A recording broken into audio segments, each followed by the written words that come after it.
ಇಳಿಯುವಾಗ ಕೃಷ್ಣ ಅರ್ಜುನನಿಗೆ ಹೇಳ್ತಾನೆ, ಮೊದಲು ನೀನು ಇಳಿ, ಗಾಂಡೀವ ಮತ್ತು ನಿನ್ನ ಅಕ್ಷಯ ಬತ್ತಳಿಕೆಗಳೆರಡಿದೆಯಲ್ಲ ಅವುಗಳನ್ನೆಲ್ಲ ತಗೊಂಡು ನೀನು ಮೊದಲು ರಥದಿಂದ ಕೆಳಗಿಳಿ, ನೀನು ಇಳಿದ ಮೇಲೆ ನಾನು ಇಳಿತೀನಿ ಅಂತ.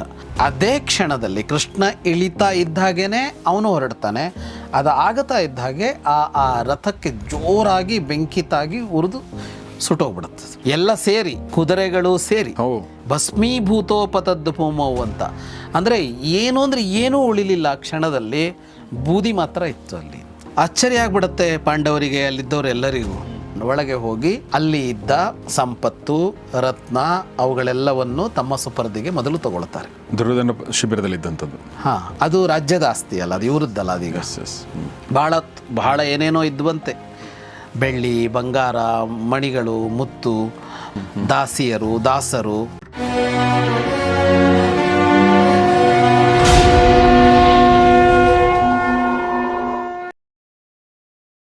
ಸ್ನೇಹಿತರೆ ನಮಸ್ಕಾರ. ಗೌರಿ ಶಕ್ಕಿ ಸ್ಟುಡಿಯೋದ ವಿಶೇಷ ಸರಣಿ ಸಂದರ್ಶನ ಕಾರ್ಯಕ್ರಮ ಮಹಾಭಾರತ ರಹಸ್ಯಗಳು, ದ ಸೀಕ್ರೆಟ್ಸ್ ಆಫ್ ಮಹಾಭಾರತ. ನಿಮಗೆಲ್ಲ ಆತ್ಮೀಯ ಸ್ವಾಗತ. ನಾನು ಗೌರಿ ಶಕ್ಕಿ. ಮಹಾಭಾರತ ರಹಸ್ಯಗಳನ್ನ ನಮ್ಮೊಂದಿಗೆ ಹೇಳೋದಕ್ಕೆ ಜಾಯ್ನ್ ಆಗಿದ್ದಾರೆ ವಿದ್ವಾನ್ ಜಗದೀಶ್ ಶರ್ಮಾ ಸಂಪತ್ ಸರ್. ಕಾರ್ಯಕ್ರಮಕ್ಕೆ ಸ್ವಾಗತ ಮತ್ತು ನಮಸ್ಕಾರ. ನಮಸ್ತೆ. ಈವರೆಗೆ ನಾವು ಯುದ್ಧ ಪರ್ವದಲ್ಲಿದ್ದೀವಿ, ಯುದ್ಧವನ್ನು ನೋಡ್ತಾ ಇದ್ವಿ.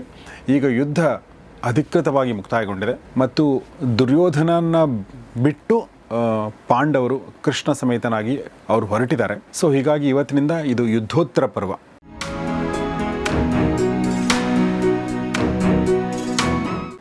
ಸೊ ಯುದ್ಧೋತ್ತರ ಪರ್ವದಲ್ಲಿ ಕೂಡ ಸಾಕಷ್ಟು ಘಟನೆಗಳಿದೆ ಅಂತ ಅನ್ಕೋತೀನಿ. ಹೌದು ಸರ್, ಯುದ್ಧೋತ್ತರ ಪರ್ವದಲ್ಲೂ ಕೂಡ ಯುದ್ಧ ಇದೆ. ಆದರೆ ಆ ಯುದ್ಧ ಅಲ್ಲ. ಅದೇ ಮಳೆ ನಿಂತರೂ ಮರದ ಹನಿ ನಿಲ್ಲಲ್ಲ ಅಂತಾರಲ್ಲ, ಹಾಗೆ ಯುದ್ಧ ಮುಗಿದ ತಕ್ಷಣ ಎಲ್ಲವೂ ಒಂದೇ ಸಲ ಶಾಂತಿ ಬರಲ್ಲ. ಅಲ್ಲಲ್ಲಿ ಏನೋ ಆಗ್ತಾನೆ ಇರುತ್ತೆ. ಸೊ ಆ ಥರದ ಒಂದಷ್ಟು ಘಟನೆಗಳು ಈ ಒಂದು ಪರ್ವದಲ್ಲಿದೆ ಅನ್ಸುತ್ತೆ. ಅಲ್ಲಿಂದ ಹೊರಡ್ತಾರೆ ಅವರು. ಕೃಷ್ಣ ಹೇಳ್ತಾನಲ್ಲ, ಬೇರೆ ಕಡೆಗೆ ಹೋಗುಳಿಯೋಣ, ನಿವಾಸದಲ್ಲಲ್ಲ, ಅಂದರೆ ಶಿಬಿರದಲ್ಲಲ್ಲ ಅಂತ ಹೇಳ್ತಾನೆ. ಅಲ್ಲಿಂದ ಹೊರಡ್ತಾರೆ. ಶಂಖಘೋಷ, ಶಂಖ ಊದುತ್ತಾ, ಆಮೇಲೆ ಸಮರ ಇದನ್ನು ಮಾಡ್ತಾ ಎಲ್ಲರೂ ಭಾಳ ಇದಾಗಿ ತಮ್ಮ ಶಿಬಿರದ ಕಡೆಗೆ ಹೋಗ್ತಾರೆ. ಯುಯುತ್ಸು, ಸಾತ್ಯಕಿ, ದೃಷ್ಟದ್ಯುಮ್ನ, ಶಿಖಂಡಿ, ದ್ರೌಪದಿಯ 5 ಜನ ಮಕ್ಕಳು ಹೊರಟು ಅವರೆಲ್ಲ ದುರ್ಯೋಧನನ ಶಿಬಿರಕ್ಕೆ ಹೋದರಂತೆ. ಅವರೆಲ್ಲ ಅಲ್ಲಿದ್ದವ್ರು ಮೊದಲೇ ಹೊರಟಿದ್ರಲ್ಲ, ಅಲ್ಲಿಗೆ ಹೋಗ್ತಾರೆ ಅವರು. ರಂಗವದ್ ವಿಸೃತೇ ಜನೆ ಅಂತ. ಅಂದರೆ ನಾಟಕ ನಡೆಯುವಾಗ ವೇದಿಕೆಯಲ್ಲಿ ಪಾತ್ರಗಳೆಲ್ಲ ಇರ್ತಾವಲ್ಲ, ನಾಟಕ ಮುಗಿದಾಗ ಇಡೀ ವೇದಿಕೆ ಖಾಲಿಯಾಗಿಬಿಡುತ್ತಲ್ಲ, ರಂಗದಿಂದ ಎಲ್ಲರೂ ಹೊರಟೋಗ್ಬಿಡ್ತಾವಲ್ಲ ನಾಟಕದ ಪಾತ್ರಧಾರಿಗಳೆಲ್ಲ, ಹಾಗೆ ಖಾಲಿಯಾಗಿದ್ದಂತಹ ರಂಗಕ್ಕೆ ಹೋದರು ಅವರು ಅಂತ. ಇಷ್ಟು ಚೆನ್ನಾಗಿದೆ ನೋಡಿ ಉಪಮೆ. ಗತೋತ್ಸವಂ ಪುರಮಿವ. ದೊಡ್ಡ ಉತ್ಸವ ನಡೆದಿರತ್ತೆ ಒಂದು ಊರಲ್ಲಿ, ಜಾತ್ರೆನೋ ಏನೋ. ಅದು ಮುಗಿದ ದಿನ ಇದೆಯಲ್ಲ, ಮುಗಿದ ಮಾರನೇ ದಿನ ಇದೆಯಲ್ಲ, ಅದು ಬೇರೆ ಥರ ಕಾಣಿಸುತ್ತದು. ಹಾಗಿತ್ತಂತೆ ಅದು. ಅಂದರೆ ರಂಗ ಪರಿಕರಗಳು ಅಲ್ಲೇ ಇರ್ತವೆ, ಜಾತ್ರೆ ಮುಗಿದ್ಮೇಲೆ ಅಲ್ಲಲ್ಲಿ ವಸ್ತುಗಳು ಅಲ್ಲೇ ಇರ್ತವೆ, ಜನ ಮಾತ್ರ ಇರಲ್ಲ. ಹೌದು. ಒಂದಿಷ್ಟು ಜನ ಸ್ತ್ರೀಯರಿದ್ರಂತೆ, ವಯಸ್ಸಾದ ಒಂದಿಷ್ಟು ಅಮಾತ್ಯರು ಅವರುಗಳಿದ್ರಂತೆ. ಅಲ್ಲಿ ಹೋಗಿ ರಥಗಳಿಂದ ಇಳಿತಾರೆ ಎಲ್ಲರೂ. ತಮ್ಮ ರಥಗಳಿಂದ ಇಳಿತಾರೆ. ಅಲ್ಲಿ ಹೋಗಿ ಇಳಿಬೇಕಲ್ಲ, ಅಲ್ಲಿ ದುರ್ಯೋಧನ ಶಿಬಿರಕ್ಕೆ ಹೋದವರು ಅವ್ರಿಗೆ ಒಳಗೆ ಹೋಗಲ್ಲ, ಇನ್ನು ಶಿಬಿರಕ್ಕೆ ಹೋಗಿ ಅಲ್ಲಿ ಇಳಿತಾರೆ. ಇಳಿಯುವಾಗ ಕೃಷ್ಣ ಅರ್ಜುನನಿಗೆ ಹೇಳ್ತಾನೆ, ಏನು ಅಂದರೆ, ಅವರೋಪಯ ಗಾಂಡೀವ ಮಕ್ಷಯ್ಯೋಚ ಮಹೇಶುದಿ ಅತಾಹಂ ಅವರೋಕ್ಷಾಮಿ ಪಶ್ಚಾತ್ ಭರತ ಸತ್ತಮ. ಮೊದಲು ನೀನು ಇಳಿ, ಗಾಂಡೀವ ಮತ್ತು ನಿನ್ನ ಅಕ್ಷಯ ಬತ್ತಳಿಕೆಗಳೆರಡಿದೆಯಲ್ಲ ಅವುಗಳನ್ನೆಲ್ಲ ತಗೊಂಡು ನೀನು ಮೊದಲು ರಥದಿಂದ ಕೆಳಗಿಳಿ, ನೀನು ಇಳಿದ ಮೇಲೆ ನಾನು ಇಳಿತೀನಿ ಅಂತ. ಇವನು ಸಾರಥಿ ಮೊದಲು ಇಳಿತಾನೆ. ಯಾವಾಗಲೂ ಸಾರಥಿ ಇಳಿದು ಕುದುರೆಗಳನ್ನು ಹಿಡಿದು ಆಮೇಲೆ ರಥಿ ಇಳಿಬೇಕು. ನೀನು ಇಳಿ ಅಂತ ಹೇಳ್ತಾನೆ. ಅರ್ಜುನ ಅದರಲ್ಲೇನು, ಅವನು ಯಾಕೆ ಏನು ಅಂತ ಏನು ಕೇಳೋಲ್ಲ. ಅವನು ತನ್ನದೇ ಆದ ಗಾಂಡೀವಾದಿಗಳೇನಿತ್ತು ಅದನ್ನೆಲ್ಲ ತಗೊಂಡು ಕೆಳಗಿಳಿತಾನೆ. ಅವನು ಇಳಿದ ಮೇಲೆ ಕೃಷ್ಣ ಇದಕ್ಕಿದ್ದ ಹಾಗೆ ಹಿಡ್ಕೊಂಡಿದ್ನಲ್ಲ ಕುದುರೆಗಳ ಇದನ್ನು, ಲಗಾಮು, ಅದನ್ನು ಬಿಟ್ಟು ಟಕ್ ಅಂತ ಕೆಳಗಿಳಿತಾನೆ. ಕೃಷ್ಣ ಇಳಿದ ಕೂಡಲೇ ಧ್ವಜದ ಮೇಲಿದ್ದ ಕಪಿ ಮಾಯ ಆಗತ್ತೆ. ಅಲ್ಲಿ ಆಂಜನೇಯ ಇರ್ತಾನಲ್ಲ, ಕಪಿಧ್ವಜ ಅಲ್ಲ, ಕಪಿರಂತರ್ಧದೇ ದಿವ್ಯ ಧ್ವಜೋ ಗಾಂಡೀವ ಧನ್ವನಃ, ಅದು ಕಾಣೆಯಾಗ್ಬಿಡುತ್ತೆ, ಇದ್ದಕ್ಕಿದ್ದಂತೆ ಕಾಣಿಸೋಲ್ಲ, ಅಂತರ್ಧಾನ ಆಗತ್ತೆ. ಅದೇ ಕ್ಷಣದಲ್ಲಿ ಕೃಷ್ಣ ಇಳಿತಾ ಇದ್ದಾಗೇ ಅವನು ಹೊರಡ್ತಾನೆ. ಅದು ಆಗತಾ ಇದ್ದ ಹಾಗೆ ಆ ರಥಕ್ಕೆ ಜೋರಾಗಿ ಬೆಂಕಿ ತಾಗಿ ಉರಿದು ಸುಟ್ಟೋಗ್ಬಿಡುತ್ತೆ. ಬೆಂಕಿ ಬೇರೆಲ್ಲಿಂದಲೂ ತಾಗೋಲ್ಲ, ಅದೇ ಉರಿಯತ್ತೆ. ಯಾಕೆ ಅಂದರೆ ದ್ರೋಣ, ಕರ್ಣ ಇವರೆಲ್ಲ ದಿವ್ಯಾಸ್ತ್ರಗಳನ್ನು ಅದರ ಮೇಲೆ ತುಂಬ ಸಲ ಹೊಡೆದಿದ್ರು. ಎಲ್ಲರ ರಥಗಳು ಹಾಳಾಗಿವೆ. 18 ದಿನದ ಯುದ್ಧ ನೆನಪು ಮಾಡಿಕೊಂಡ್ರೆ ಎಲ್ಲರೂ ಹೊಸ ರಥ ತಂದಿದ್ದಾರೆ. ಅರ್ಜುನನ ರಥ ಮಾತ್ರ ಅದೇ ರಥ ಬಂದಿರೋದು. ಯಾಕೆ ಅಂದರೆ ರಥಗಳನ್ನು ಪುಡಿ ಮಾಡೋದು ಅನ್ನೋದು ಅಷ್ಟು ದೊಡ್ಡ ಕಷ್ಟದ್ದಲ್ಲ. ಅವ್ರ ಹತ್ರ ಅಂತಹ ಅಸ್ತ್ರಗಳಿದ್ವು, ಶಸ್ತ್ರಗಳಿದ್ವು. ಅಂತಹ ಅಸ್ತ್ರಗಳನ್ನು ಈ ರಥದ ಮೇಲೆ ಸಾಕಷ್ಟು ಬಾರಿ ಕರ್ಣ, ದ್ರೋಣ ಎಲ್ಲರೂ ಬಿಟ್ಟಿದ್ದಾರೆ. ಆದರೆ ಅದೇನೂ ಆಗಿರಲಿಲ್ಲ. ಆದರೆ ಅದೆಲ್ಲದರ ಕಾವು ಇದೆಯಲ್ಲ, ಬೆಂಕಿ ಇದೆಯಲ್ಲ, ಅದು ಅದರಲ್ಲಿತ್ತು. ಈಗ ಯಾವಾಗ ಕೃಷ್ಣ ಸಂಕಲ್ಪ ಮಾಡಿ ಇಳಿದ್ನೋ ಅದು ಸುಟ್ಟೋಯ್ತು. ಎಲ್ಲ ಸೇರಿ, ಕುದುರೆಗಳು ಸೇರಿ ಭಸ್ಮೀಭೂತೋಪತದ್ದು ಪೋಮವು ಅಂತ. ಅಂದರೆ ಏನು ಅಂದರೆ ಏನೂ ಉಳಿಲಿಲ್ಲ. ಆ ಕ್ಷಣದಲ್ಲಿ ಬೂದಿ ಮಾತ್ರ ಇತ್ತು ಅಲ್ಲಿ. ಅಷ್ಟು ಸುಟ್ಟು ಕೆಳಗೆ ಬಿತ್ತು. ಆಶ್ಚರ್ಯ ಆಗ್ಬಿಡುತ್ತೆ ಪಾಂಡವರಿಗೆ, ಅಲ್ಲಿದ್ದವರೆಲ್ಲರಿಗೂ. ಅರ್ಜುನ ಕೇಳ್ತಾನೆ ಕೃಷ್ಣನನ್ನು, ಕೈ ಮುಗಿದು ಕೇಳ್ತಾನೆ, ನಮಸ್ಕರಿಸಿ ಕೇಳ್ತಾನೆ, ಕೈ ಮುಗಿದು ಕೃತಾಂಜಲಿ ಸಪ್ರಣಯಂ ಪ್ರಣಿಪತ್ಯ ಅಭಿವಾದ್ಯ ಚ ಅಂತ ಬಾಗಿ ನಮಸ್ಕರಿಸಿ ಪ್ರೀತಿಯಿಂದ ಕೇಳ್ತಾನೆ. ಗೋವಿಂದ ಕಸ್ಮಾತ್ ಭಗವನ್ ರಥೋ ದಗ್ಧೋಯಮಗ್ನಿನ, ಯಾಕೆ ನನ್ನ ರಥ ಬೆಂಕಿಯಲ್ಲಿ ಸುಟ್ಟೋಯ್ತು ಹೀಗೆ ಅಂತ. ಬೆಂಕಿ ಹಚ್ಚಲಿಲ್ಲ ಯಾರು, ಬೆಂಕಿಯನ್ನು ಅದಕ್ಕೆ ಯಾರೂ ತಾಗಿಸ್ಲಿಲ್ವಲ್ಲ. ಕಿಮೇತನ್ ಮಹದಾಶ್ಚರ್ಯಂ ಅಂತ, ಎಂಥದ್ದು ಆಶ್ಚರ್ಯ ಅಂತ ಕೇಳ್ತಾನೆ ಅರ್ಜುನ. ಹೇಗೆ ಸುಡ್ತು ಇದು ಅಂತ. ಕೃಷ್ಣ ಅದನ್ನೇ ಹೇಳ್ತಾನೆ, ಇದು ಯಾವಾಗಲೂ ಸುಟ್ಟು ಹೋಗಿತ್ತು ಅಂತ. ಅಸ್ತ್ರೈರ್ ಬಹುವಿಧೈರ್ ದಗ್ಧ, ಇದು ಈಗಲ್ಲ, ಹಲವು ಅಸ್ತ್ರಗಳಿಂದ ಹಲವು ಸಲ ಸುಟ್ಟು ಹೋಗಿತ್ತು ಇದು. ನಾನಿದರಲ್ಲಿ ಕುಳಿತಿದ್ದರಿಂದಾಗಿ ಇದು ಉಳ್ಕೊಂಡಿತ್ತು. ಮದಧಿಷ್ಠಿತತ್ವಾತ್ ಸಮರೇ ನವಿಶೀರ್ಣ ಪರಂತಪ. ಯಾಕೆ ಬೂದಿ ಆಗಲಿಲ್ಲ ಅಂದರೆ ನಾನಿದರಲ್ಲಿ ಕುಳಿತುಕೊಂಡಿದ್ದರಿಂದಾಗಿ ಬೂದಿ ಆಗಿರಲಿಲ್ಲ. ಇದು ಒಂದು ಸಲ ಅಲ್ಲ, ಎಷ್ಟೋ ಸಲ ಸುಟ್ಟೋಗಿ ಆಗಿದೆ ಈ ರಥ ಅಂತ. ಅದರಲ್ಲೂ ಮುಖ್ಯವಾಗಿ ಬ್ರಹ್ಮಾಸ್ತ್ರಗಳೇ ಇದಕ್ಕೆ ಬಂದು ಬಿದ್ದಿದ್ವು ಅಂತ. ಬ್ರಹ್ಮಾಸ್ತ್ರ ತಾಗಿದರೆ ಯಾವುದೂ ಉಳಿಯೋಲ್ಲ ಸೃಷ್ಟಿಯಲ್ಲಿ. ಬ್ರಹ್ಮಾಸ್ತ್ರಗಳೇ ತಾಗಿದ್ವು. ಯಾವಾಗ ನಾನು ಇದನ್ನು ಬಿಟ್ಟೆನೋ ಹಾಗಾಗಿ ಈಗ ಇದು ಸುಟ್ಟೋಯ್ತು ಅಂತ. ಅಂದರೆ ಕೃಷ್ಣ ಮೊದಲು ಇಳಿದಿದ್ದರೆ ಯುದ್ಧ ಮುಗಿದಿದೆಯಲ್ಲ, ಕೃಷ್ಣ ಮೊದಲು ಇಳಿದಿದ್ದು ಅರ್ಜುನ ಇದ್ದಿದ್ದರೆ ಅದು ಅಪಾಯ ಇತ್ತು ಅಂತಲೇ. ಅದಕ್ಕೆ ಅವನ ಅರ್ಜುನನನ್ನು ಇಳಿಸಿ ಅವನ ಗಾಂಡೀವವನ್ನು ತಗೊಂಡು ಇಳಿಸಿ ಆಮೇಲೆ ಕೃಷ್ಣ ಇಳಿದಿದ್ದು.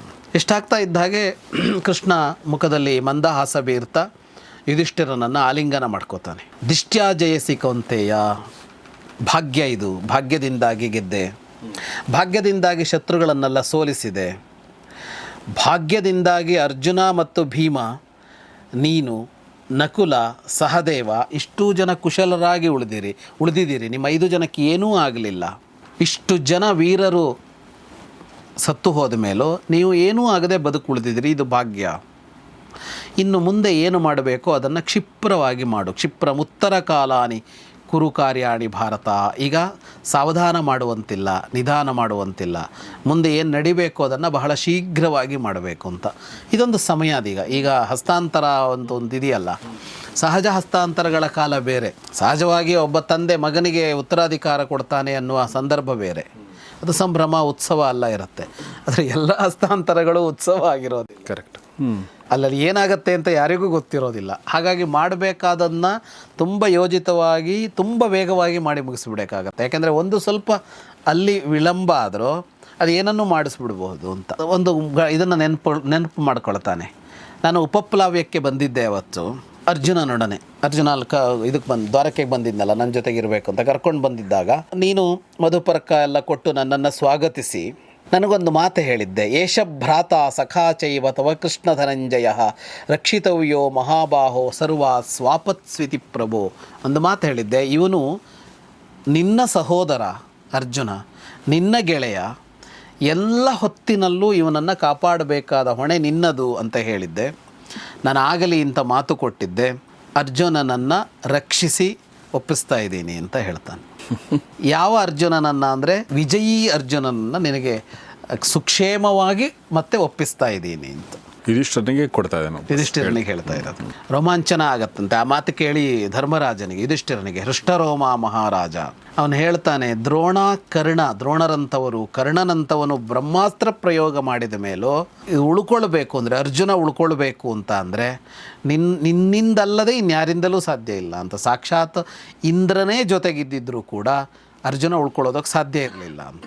ಇಡೀ ಯುದ್ಧವನ್ನು ಗೆದ್ದಿದ್ದು ನಿನ್ನ ಪ್ರಸಾದದಿಂದ, ನಿನ್ನ ಅನುಗ್ರಹದಿಂದ ಅಂತ ಹೇಳ್ತಾನೆ. ಅಷ್ಟು ಹೇಳಿ ಅವನು ರೋಮಾಂಚನ ಆಗತ್ತೆ. ಅವನು ಹೇಳ್ತಾನೆ, ಉಪಪ್ಲಾವ್ಯದಲ್ಲಿ ವ್ಯಾಸರು ಬಂದಿದ್ದರು. ಯುಧಿಷ್ಠಿರ ಹೇಳೋದು ಕೃಷ್ಣನಿಗೆ. ಅವರು ನನಗೊಂದು ಹೇಳಿದರು, ಯಥೋ ಧರ್ಮಸ್ತತಃ ಕೃಷ್ಣ ಯತಃ ಕೃಷ್ಣಸ್ತತೋ ಜಯ ಅಂತ ಹೇಳಿದರು. ಎಲ್ಲಿ ಧರ್ಮ ಇದೆಯೋ ಅಲ್ಲಿ ಕೃಷ್ಣ ಇರ್ತಾನೆ, ಎಲ್ಲಿ ಕೃಷ್ಣ ಇರ್ತಾನೋ ಅಲ್ಲಿ ಜಯ ನಿಶ್ಚಿತ ಅಂತ ಹೇಳಿದ್ರು ಅಂತ ಯುಧಿಷ್ಠಿರ ಅದನ್ನು ನೆನಪಿಸಿಕೊಳ್ತಾನೆ. ದುರ್ಯೋಧನನ ಇಷ್ಟು ಹೇಳಿ ಮಾತಾಡ್ತಾ ದುರ್ಯೋಧನ ಪಕ್ಷದವರ ಶಿಬಿರದ ಒಳಗೆ ಹೋಗ್ತಾರೆ. ಪ್ರವಿಶ್ಯ ಪ್ರತ್ಯಪದ್ಯಂತ ಕೋಶ ರತ್ನರ್ಧಿ ಸಂಚಯಾನ್, ಒಳಗೆ ಹೋಗಿ ಅಲ್ಲಿ ಇದ್ದ ಸಂಪತ್ತು ರತ್ನ ಅವುಗಳೆಲ್ಲವನ್ನು ತಮ್ಮ ಸುಪರ್ದಿಗೆ ಮೊದಲು ತಗೊಳ್ತಾರೆ. ದುರ್ಯೋಧನ ಶಿಬಿರದಲ್ಲಿದ್ದಂಥದ್ದು. ಅದು ರಾಜ್ಯದ ಆಸ್ತಿ ಅಲ್ಲ, ಅದು ಇವರದ್ದಲ್ಲ. ಅದೀಗ ಅದನ್ನು ಇವರು ತಗೊಳ್ಬೇಕಲ್ಲ, ಈಗ ಅದನ್ನು ತಗೊಳ್ತಾರೆ. ಬಹಳ ಏನೇನೋ ಇದ್ವಂತೆ, ಬೆಳ್ಳಿ ಬಂಗಾರ ಮಣಿಗಳು ಮುತ್ತು ಬೇರೆ ಬೇರೆ ಬಟ್ಟೆಗಳು, ದಾಸರು, ಆಮೇಲೆ ಯುದ್ಧಕ್ಕೆ ಬೇಕಾದ ವಸ್ತುಗಳು ಎಲ್ಲವೂ ಎಷ್ಟು ಮಾಡಿ ತಮ್ಮ ಕುದುರೆ ತಮ್ಮ ರಥಗಳ ಇವೆಲ್ಲ ಏನಿದ್ದು ಅವುಗಳೆಲ್ಲ ಆಯಾಸ ಪರಿಹಾರ ಆಗಕ್ಕೆ ಬೇಕಾದ್ದನ್ನೆಲ್ಲ ಮಾಡ್ಕೊಳ್ತಾರೆ. ನೀರು ಕುಡಿಸಿಯೋ ಇನ್ನೊಂದು ಇದೆಲ್ಲ ಮಾಡ್ಕೊಳ್ತಾರೆ. ಅಲ್ಲಿ ದಾಸರು ಯಾರೋ ಅದನ್ನು ತೊಗೊಂಡು ಹೋಗಿರ್ಲಿಲ್ಲ, ಅದು ಒಂದು ಯೂಶುವಲಿ ಆ ಸಂದರ್ಭದಲ್ಲಿ ಆಗಿಬಿಡುತ್ತೆ ಅಂತದ್ದೆಲ್ಲ, ಕಳ್ಳತನ ಆಗ್ಬಿಡುತ್ತೆ, ಮುಗಿದು ಹೋಗುತ್ತೆ. ಇಷ್ಟೆಲ್ಲ ಆಗಿ ಮತ್ತೆ ರಥ ಏರ್ತಾರೆ ಅವರು. ಆಗ ಮತ್ತೆ ಕೃಷ್ಣ ಹೇಳ್ತಾನೆ, ನಾವು ನಮ್ಮ ಶಿಬಿರದಲ್ಲಿ ವಾಸ ಮಾಡೋದು ಬೇಡ, ಅಸ್ಮಾಭಿರ್ ಮಂಗಲಾರ್ಥಾಯ ವಸ್ತವ್ಯಂ ಶಿಬಿರಾದ್ ವಹಿ, ಮಂಗಲಕ್ಕಾಗಿ ಒಳಿತಿಗಾಗಿ ನಾವು ಶಿಬಿರದಿಂದ ಹೊರಗೆ ಉಳಿಬೇಕು ಇವತ್ತು ರಾತ್ರಿ ಅಂತ ಕೃಷ್ಣ ಹೇಳ್ತಾನೆ. ಸರಿ, ಅವರೆಲ್ಲ ಹೊರಡ್ತಾರೆ. ಪಾಂಡವರು, ಸಾತ್ಯಕಿ, ಕೃಷ್ಣ ಎಲ್ಲರೂ ಮಂಗಲಾರ್ಥಂ ಯಯುರ್ಬಹಿಹಿ ಅಂತ, ಅಂದರೆ ಯುದ್ಧ ಗೆದ್ದ ದಿನ ಆ ಶಿಬಿರದ ಒಳಗೆ ಉಳ್ಕೊಳ್ಬಾರದು ಅಂತ, ಅದು ಮಂಗಲ ಅಲ್ಲ ಅಂತ. ಹಾಗಾಗಿ ಇವರು ಪ್ರಮುಖರೆಲ್ಲ ಬೇರೆ ಕಡೆಗೆ ಹೋಗ್ತಾರೆ. ಓಘವತಿ ಅಂತ ಒಂದು ನದಿ ಇರುತ್ತೆ ಅಲ್ಲಿ, ಅದರ ದಡಕ್ಕೆ ಹೋಗ್ತಾರೆ, ಅಲ್ಲಿ ಅದರ ತೀರಕ್ಕೆ. ಅಲ್ಲಿ ಹೋಗಿ ಆ ರಾತ್ರಿ ಅಲ್ಲಿ ಉಳಿಯೋದು ಅಂತ ಸಿದ್ಧತೆ ಮಾಡ್ಕೋತಾರೆ. ಅದಕ್ಕೇನಾದ್ರು ಪರ್ಟಿಕ್ಯುಲರ್ ಕಾರಣ ಇದೆಯಾ? ಮಂಗಲ ಅಂದ್ರೆ ಅಂದ್ರೆ ಲಾಜಿಕಲ್ ಬೇರೆ ಒಂದು ಕಾರಣ ಇರ್ಬೋದು ಅದಕ್ಕೆ? ಬೇರೆ ಕಾರಣ ಇಲ್ಲಿ ಕಾಣಿಸೋಲ್ಲ. ಇಲ್ಲಿ ಕಾಣಿಸುವ ಕಾರಣ ಇದೇನೆ, ಮುಂದೆ ಏನೋ ನಡೆಯತ್ತಲ್ಲ, ಅದಕ್ಕೂ ಇದಕ್ಕೂ ಸಂಬಂಧ ಇಲ್ಲ. ಅದಕ್ಕೆ ಸಂಬಂಧ ಎಲ್ಲ ಹೇಳಿ ಎಲ್ಲ ಮಾಡಿರೋರು ಇದ್ದಾರೆ. ಆದರೆ ಕೃಷ್ಣನಿಗೆ ಗೊತ್ತಿತ್ತು ಅಶ್ವತ್ಥಾಮ ಹೀಗೆ ಮಾಡ್ತಾನೆ ಅಂತ.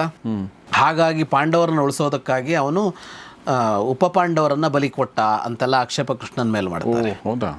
ಅದ್ರ ಹಂಗೆಲ್ಲ ಏನಾಗೋಲ್ಲ ಅದು. ಅಂದರೆ ಉಪಪಾಂಡವರನ್ನ ಅವನು ಅದಕ್ಕಾಗಿ ಬಲಿ ಕೊಡೋಲ್ಲ ಅಲ್ಲ. ಅವನು ಇಲ್ಲಿ ಇದು ಮಾಡೋದು ಏನು ಅಂತ ಅಂದರೆ ಮಾಂಗಲ್ಯಕ್ಕಾಗಿ ಅಂತಲೇನೆ. ಅಂದರೆ ಅವತ್ತಲ್ಲೇ ಆ ಮನೆ ಬಿಡಬೇಕು ಅಂತ, ಆ ಮನೇಲಿ ಉಳ್ಕೊಳ್ಬಾರ್ದು ಅಂತ. ನಿವಾಸಗಳನ್ನು ಕೆಲವು ದಿನ ಯಾವುದೋ ದಿನಗಳಲ್ಲಿ ಎಂಥದೋ ಒಂದು ಸಂದರ್ಭ ಸನ್ನಿವೇಶಗಳು ಬಂದಾಗ ಅಲ್ಲಿ ಉಳಿಬಾರದು ಅಂತೆಲ್ಲ ಇರುತ್ತೆ. ಒಳ್ಳೇದಲ್ಲ ಆ ಮನೇಲಿ ಉಳಿಯೋದು ಅಂತ. ಈಗ ಮನೆಗೆ ಸಿಡ್ಲು ಹೊಡೆದಿರುತ್ತೆ, ಆವಾಗ ಉಳ್ಕೋಬಾರದು. ಇಂಥ ಇದು ಬಂದಾಗ ಇಷ್ಟು ದಿನ ಮನೆಯಿಂದ ಹೊರಗಿರಬೇಕು ಅಂತೆಲ್ಲ ಒಂದು ಕ್ರಮಗಳಿವೆ, ಪ್ರಾಚೀನ ಕ್ರಮಗಳು. ಅದರಂತೆ ಯುದ್ಧ ಗೆದ್ದ ಇದರಲ್ಲಿ ಆ ಶಿಬಿರದಲ್ಲಿ ಪ್ರಧಾನರಾದವರು ಉಳ್ಕೊಳ್ಬಾರದು ಅಲ್ಲಿ ಅಂತ. ಹಾಗಾಗಿ ಅವರು ಹೊರಗಡೆ ಹೋಗಿ ಉಳಿತಾರೆ. ಅಲ್ಲಿ ಹೋದ ಮೇಲೆ ಮುಂದೆ ಏನು ಮಾಡಬೇಕು ಅಂತ, ಈಗ ಒಂದು ಕೆಲಸ ಏನಾಯಿತು, ಅಲ್ಲಿರೋ ಇದನ್ನೆಲ್ಲ ತಮ್ಮ ಸುಪರ್ದಿ ತೊಗೊಂಡ್ರು, ಹತೋಟಿಗೆ ತೊಗೊಂಡ್ರು. ಇದಾದ ಮೇಲೆ ಈಗ ಅಲ್ಲೂ ಹೋಗಬೇಕಿದೆ, ಹಾಸ್ತಿನಪುರಕ್ಕೆ ಹೋಗಿ ಧೃತರಾಷ್ಟ್ರಾದಿಗಳನ್ನು ಮಾತಾಡಿಸಿ ಅಲ್ಲಿ ಕೆಲಸ ಮಾಡಬೇಕಾಗಿದೆಯಲ್ಲ. ಅದಕ್ಕೆ ಯಾರು ಹೋಗಬೇಕು ಅಂತ ಅಂದರೆ ಕೃಷ್ಣ ಹೋಗೋದು ಅಂತ ನಿರ್ಣಯ ಆಗತ್ತೆ. ಕೃಷ್ಣನನ್ನು ಕಳಿಸ್ತಾರೆ ಅಲ್ಲಿಗೆ. ಕೃಷ್ಣ ತನ್ನ ರಥವನ್ನು ಏರಿ, ಇಲ್ಲಿವರೆಗೆ ಅರ್ಜುನನ ರಥದಲ್ಲಿದ್ನಲ್ಲ, ತನ್ನ ರಥವನ್ನು ಏರಿ ತನ್ನ ಸಾರಥಿ ದಾರುಕ ಸಾರಥಿ ಆಗಿರ್ತಾನೆ. ಕೃಷ್ಣ ಈಗ ರಥಿಯಾಗಿ ಹೊರಟಾಗ ಹೇಳ್ತಾರೆ, ಯುಧಿಷ್ಠಿರಾದಿಗಳೇ ಹೇಳ್ತಾರೆ ಏನಂದರೆ, ಪ್ರತ್ಯಾಶ್ವಾಸಯ ಗಾಂಧಾರೀಂ ಹತಪುತ್ರಾಂ ಯಶಸ್ವಿನೀಂ, ನಮ್ಮ ದೊಡ್ಡಮ್ಮ ಗಾಂಧಾರಿಯನ್ನು ಸಮಾಧಾನ ಮಾಡು, ಮಕ್ಕಳನ್ನೆಲ್ಲ ಕಳೆದುಕೊಂಡಿದ್ದಾಳೆ ಅಂತ ಅವನಿಗೊಂದು ಮಾತು ಹೇಳ್ತಾರೆ. ಹಾಗಾಗಿ ಅವನು ಮೊದಲು ಗಾಂಧಾರಿಯನ್ನು ಭೇಟಿಯಾಗಬೇಕು ಅಂತ ಅಂದುಕೊಂಡು ಅರಮನೆ ಕಡೆಗೆ ಹೋಗ್ತಾನೆ ಕೃಷ್ಣ. ಇಲ್ಲಿಯವರೆಗೆ ಸಂಜಯ ಧೃತರಾಷ್ಟ್ರರ ಸಂವಾದದಲ್ಲಿ ಕತೆ ಕೇಳ್ತಾ ಇದ್ವಿ ನಾವು. ಈಗ ಯುದ್ಧ ಮುಗೀತು ಮತ್ತು ಯುದ್ಧ ಪರ್ವ ಮುಗದಲ್ಲಿಗೆ ಸಂಜಯ ಧೃತರಾಷ್ಟ್ರನಿಗೆ ಹೇಳುತ್ತಾ ಇರುವ ಕಥೆ ಮುಗೀತು. ಇಲ್ಲಿ ಈಗ ಜನಮೇಜಯ ಮತ್ತು ವೈಶಂಪಾಯನರ ಸಂವಾದವೇ ಮುಂದುವರಿಯುತ್ತೆ. ಜನಮೇಜಯನಿಗೆ ವೈಶಂಪಾಯನರು ಹೇಳಿದ್ದಲ್ಲ, ಜನಮೇಜಯ ಕೇಳ್ತಾನೆ ಈಗ. ಅದ್ಯಾಕೆ ಕೃಷ್ಣನನ್ನ ಗಾಂಧಾರಿಯ ಬಳಿಗೆ ಅಂತಲೇ ಯಾಕೆ ಕಳಿಸಿದ್ದು ಅಂತ. ಕಳಿಸುವಾಗ ಹಾಸ್ತಿನಪುರಕ್ಕೆ ಹೋಗಿ ಏನು ಮಾಡಬೇಕು ಅಂತ ಅಂದರೆ ರಾಜಕೀಯವಾದ ಕಾರ್ಯಗಳಲ್ಲ, ಅದು ಗಾಂಧಾರಿಯ ಬಳಿಗೆ ಅಂತ ಕಳಿಸಿದ್ದು. ಗಾಂಧಾರಿಯನ್ನು ಸಮಾಧಾನ ಮಾಡುವಂತ ಕಳಿಸಿದ್ದಲ್ಲ, ಅದು ಯಾಕೆ ಅಂತ ಅವನು ಕೇಳ್ತಾನೆ ವೈಶಂಪಾಯನರಲ್ಲಿ.